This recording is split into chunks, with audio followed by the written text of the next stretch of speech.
You will hear the experience tonight of someone who has a very superficial grasp of what really goes on inside these countries and whose initial naivety may really shock you.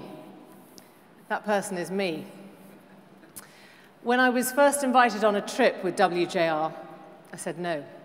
Linda Rosenblatt had been bugging me. You know Linda, she does that brilliantly.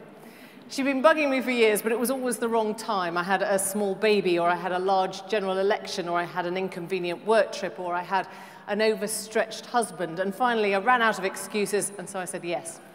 And after fainting with surprise, Linda invited me to Moldova. It sounded good. My knowledge of Moldova at that stage stretched as far back as the 1980s and dynasty. And I seem to remember a rather dishy Prince Michael of Moldova. Do you remember him? Yeah. I know what you're thinking. Clearly, all those years of profound geopolitical debate at Newsnight had paid off, or not. So I met the group that I'd be spending the week with for the first time at Heathrow Airport, and some of them are still here, and we've had a brilliant reunion already upstairs. And off we set. The first stop before we left Heathrow was Boots the chemist. And Linda had advised us to stock up on all the little luxuries we took for granted, whether it was lipsticks or tights or powder compacts. She said they'd brighten up the lives of the people we met. To think at that stage, I agonized between minky grey shimmer eyeshadows and pearlescent bronze, trying to decide what these people I had never met would like best. I just had no idea. The Jewish population of Moldova numbered 300,000 before the Second World War. It's now fewer than 20,000. And one survivor of the country's grim history is Celia Bondareva, who you see now. 72 years old, deaf, bedridden, mentally disturbed. She keeps a can of water by her bed, and she keeps a bag of photos under her pillow. And the rest of the room is stuffed to the brim, but it's all detritus.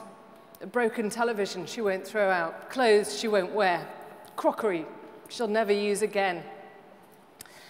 And as I glance around the room, my fingers are itching to clear a space, and I come to realize that these familiar, if futile objects have come to replace family members that she's lost along the way.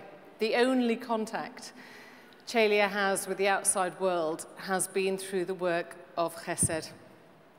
And when I ask who comes to visit her apart from social workers, her one-word answer is breathtaking and heartbreaking. No one. Nellie Fishman, who we see next, is waiting for us outside her home. And at first we think it's a show of courtesy that she's come to meet us. But it's practicality. There's no room inside for another person. Her house, as you can see here, is a tangle of firewood and cabbages and dirty pans and cats. It's a stinking, sinking shack that she calls home. And once again, it's not something that a spring clean will erase. It reeks more than anything else of loneliness.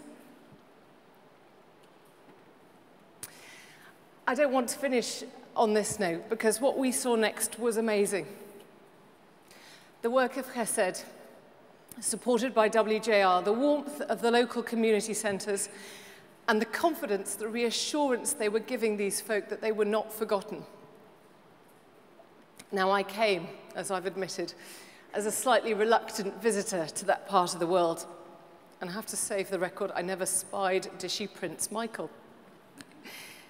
But I imagine that I'd leave with my emotions intact. I do this for a living. I report bad things every day. But on the journey back, I realize I've barely said a word for 3 hours. I eventually accept the thing that I've been battling to reject, but for the vagaries of migration, the randomness of history, I might have been visiting me.